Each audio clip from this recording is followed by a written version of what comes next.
Hi friends, this is Professor Jackie here with another day of Picture Book Summer Camp.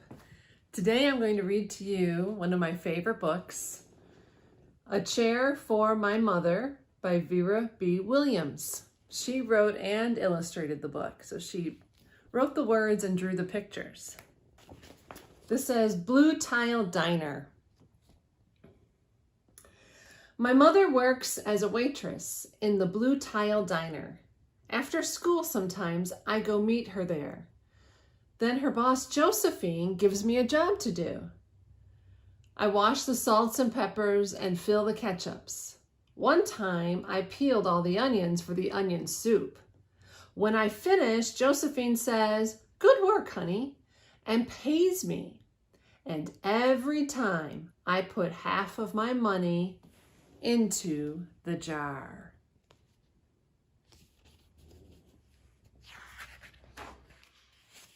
Oh, wow, look at that big jar. There's some money in it at the bottom. It takes a long time to fill a jar this big. Every day when my mother comes home from work, I take down the jar. My mama empties all her change from tips out of her purse for me to count. Then we push all of the coins into the jar. Sometimes my mama is laughing when she comes home from work. Sometimes she's so tired she falls asleep while I count the money out into piles. Some days she has lots of tips. Some days she has only a little. Then she looks worried. But each evening, every single shiny coin goes into the jar.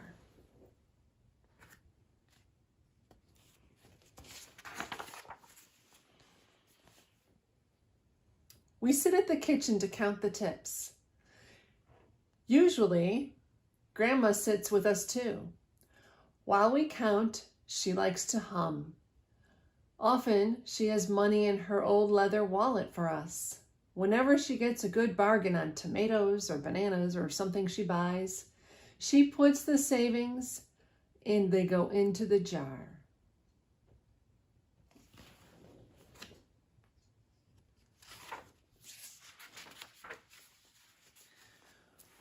When we can't get a single other coin into the jar, we are going to take out all the money and go and buy a chair.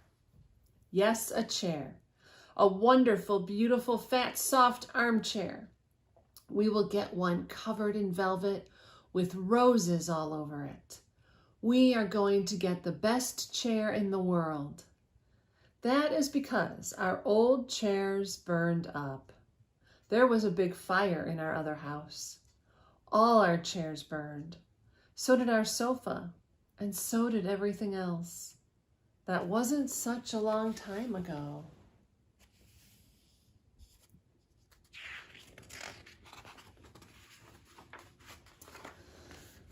My mother and I were coming home from buying new shoes. I had sandals, she had new pumps. We were walking to our house from the bus. We were looking at everyone's tulips, and she was saying she liked red tulips, and I was saying I liked yellow ones. Then we came to our block.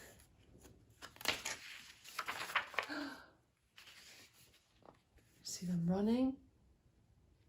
Fire trucks, smoke.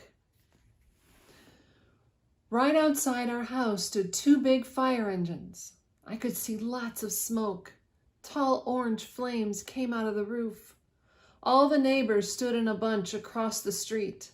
Mama grabbed my hand and we ran. My Uncle Sandy saw us and ran to us. Mama yelled, "Where's Mother?" I yelled, "Where's my grandma?" My Aunt Ida waved and shouted, "She's here, she's here. She's okay. Don't worry." Grandma was all right. Our cat was safe too, though it took a while to find her. But everything else in our whole house was spoiled.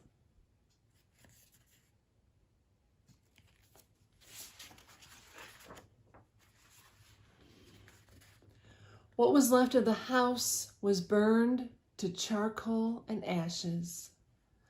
We went to stay with my mother's sister, Aunt Ida, and Uncle Sandy. Then we were able to move into the apartment downstairs. We painted the walls yellow. The floors were all shiny, but the rooms were very empty.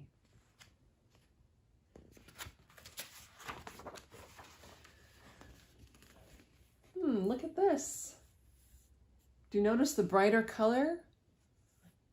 The mood is turning to a cheerful one. The first day we moved in, the neighbors brought pizza and cake and ice cream. And they brought a lot of other things too. The family across the street brought a table and 3 kitchen chairs. The very old man next door gave us a bed from when his children were little. My other grandpa brought us his beautiful rug. My mother's other sister, Sally, had made us red and white curtains. Mama's boss, Josephine, brought pots and pans, silverware, and dishes. My cousin brought me her own stuffed bear. Everyone clapped when my grandma made a speech. "You are all the kindest people," she said, "and we thank you very, very much. It's lucky we're young and can start all over." Look at that. It's like a parade of gifts. So wonderful to have support from our friends and neighbors and our relatives during these tough times. Look at the jar now. It's filled to the top with coins. That was last year, but we still have no sofa and no big chairs. When Mama comes home, her feet hurt. "There's no good place for me to take a load off my feet," she says. When Grandma wants to sit back and hum and cut up potatoes, she has to get as comfortable as she can on a hard kitchen chair. So that is how come Mama brought home the biggest jar she could find at the diner, and all the coins started to go into the jar. Now the jar is too heavy for me to lift down. Uncle Sandy gave me a quarter, and he had to boost me up so I could put it in.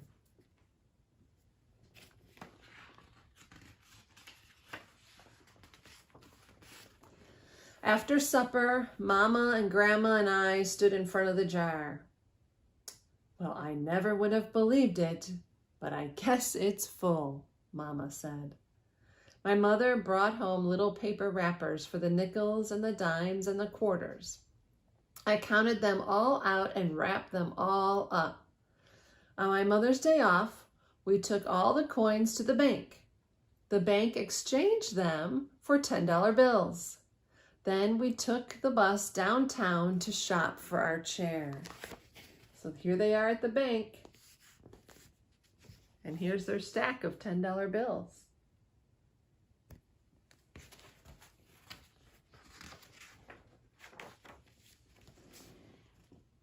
We shopped through 4 furniture stores. We tried out big chairs and smaller ones, high chairs and low chairs, soft chairs and harder ones. Grandma said she felt like Goldilocks and the 3 bears trying out all those chairs.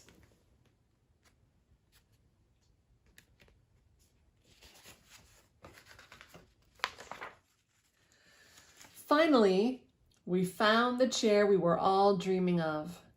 And the money in the jar was enough to pay for it. We called Aunt Ida and Uncle Sandy. They came right down in their pickup truck to drive the chair home for us. They knew we wouldn't wait for it to be delivered. So which chair do you think they picked out? This bright purpley blue one? This blue and pink one with little pink design on it?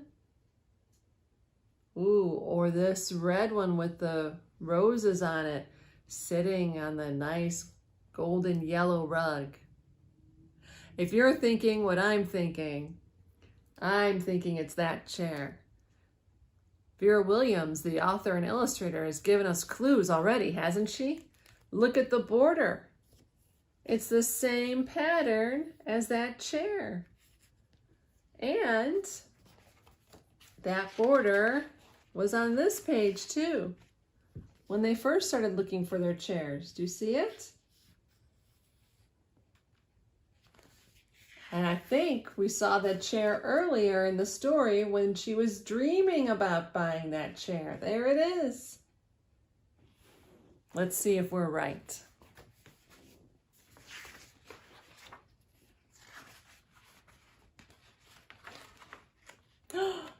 There it is in the back of the pickup truck. We were right. I tried out our chair in the back of the truck. Mama wouldn't let me sit there while we drove, but they let me sit in it while they carried it up to the door. It looks like a really cozy chair. Look at how cozy they are. We set the chair right beside the window with the red and white curtains. Grandma and Mama and I sat in it while Aunt Ida took our picture. Now Grandma sits in it and talks with people going by in the daytime. Mama sits down and watches the news on TV when she comes home from her job. After supper, I sit with her, and she can reach right up and turn out the light if I fall asleep in her lap.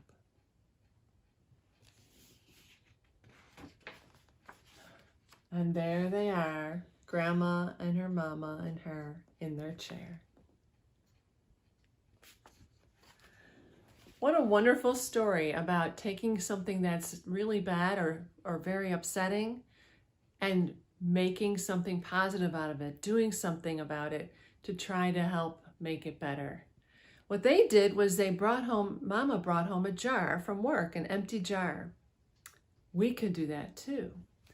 If you ask your parent or caregiver to save a big jar when it empties out and wash it and take the label off, like from mayonnaise or pickles or something like that, you'll have a jar for saving money in as well. That's what I did. This was an old mayonnaise jar that I washed out when it was empty, cleaned off the label, and now I can put coins in it. But first I need to think about, what am I saving up for? What are some good things for us to save our money for? Well, I know I've saved up for a trip. I'm going to write trip. I'm making a list. Trip. I'm going to make a list of things I can save money for. So even if you won't be saving up enough money to pay for the whole trip, you can save up money so that when you're on the trip, you can buy your own souvenirs. That would be fun to save for. What else could you save for this in the summer? Maybe you've grown out of your old bike that you had when you were little and you're ready for a bigger bike, but Mom and Dad or your caregivers can't buy one right now because their money is budgeted for other things. You can start saving spare change and money you might earn in the jar to go toward a bike for yourself. Let's add bike. Bike. Or maybe there's a video game or some other game you want to buy that your parents don't have a budget for at this time. You can save your own money to buy your game. Game. Or a toy, a special doll, or something you want, a toy for sports, or other things that you like to do or play, Legos, anything like that. So let's add toy. Toy. That's a good list. That'll be a lot of saving up. So what I'm going to do next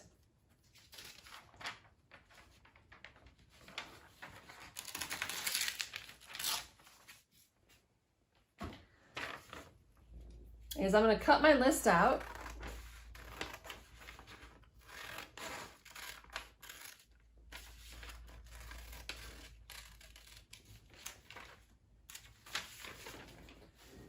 And I'm going to tape it to the side of my jar so I can keep track of all the things I want to save up for.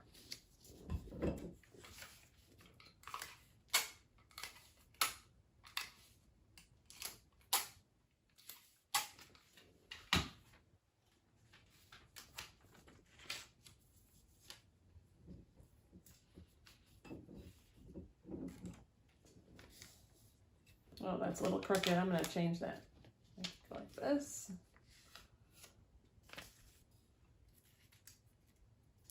Put that here. I'm taping it. I could glue it, but then I might want to save and use this jar for other lists in the future. So I'm just going to tape my list. That way I can take it off and tape a new one on. And let's say I'm thinking this summer, I'm going to save up for that bike. So I'm going to circle bike. So I remember that's what I'm saving up for. And of course, I have some coins that I can start out with to put in my jar toward my bike. And when it's saved up, I can cross it off or check it off and then choose one of the other items on my list to save up for. The jar is a little plain looking. You can always draw a picture of something to put on there, like a picture of that bicycle. I might make 2 wheels. Here's some spokes.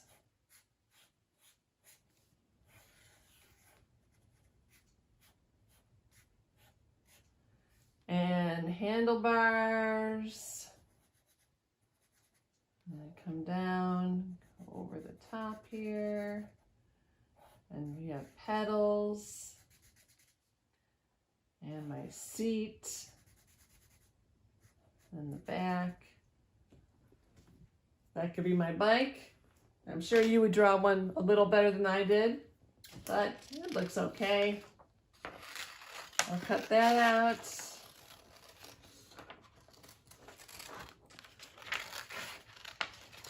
I could just draw pictures of things that I like, that are important to me. I could write my name in fancy letters. I could put stickers on it. However I want to decorate the jar so that while it's sitting out and waiting to be filled, it's fun to look at too. So I could add this here. And then add other pictures that I want to decorate it with. So how do we get money to put in our jar to save up for that bike or other item you're thinking about that you want? Well, you could ask your caregiver if they have a job for you to do that you could earn allowance for, that they could pay you to do. Either a special job like weeding the garden, or helping to wash a car, or wash a pet, give a pet a bath. Or it could be a job you do each day, like helping to set the table for dinner every night, or every week helping with getting the trash put out for the garbage pickup. There are lots of ways that you can think creatively about things you can do to earn some extra money, and then you can save up for something special in your own jar that you've made for yourself. And it really makes that item so much better when you've bought it with your own money and you took the time to save up for it. So I hope you'll think of ways you can do that this summer and get an old jar, decorate it, put your list on there, keep track, and put it out somewhere so that you'll always remember to put your extra money in there. You could keep it in the kitchen, and that way if maybe grandparents come over to visit, they can help you out, or keep it in a special place in your bedroom where you'll always see it and you'll be reminded to put your extra coins in there at the end of the day. Good luck with saving up your money to buy something special. And if you liked our book, it was called A Chair for My Mother by Vera B. Williams. And it's a book you'll be able to find at your local library.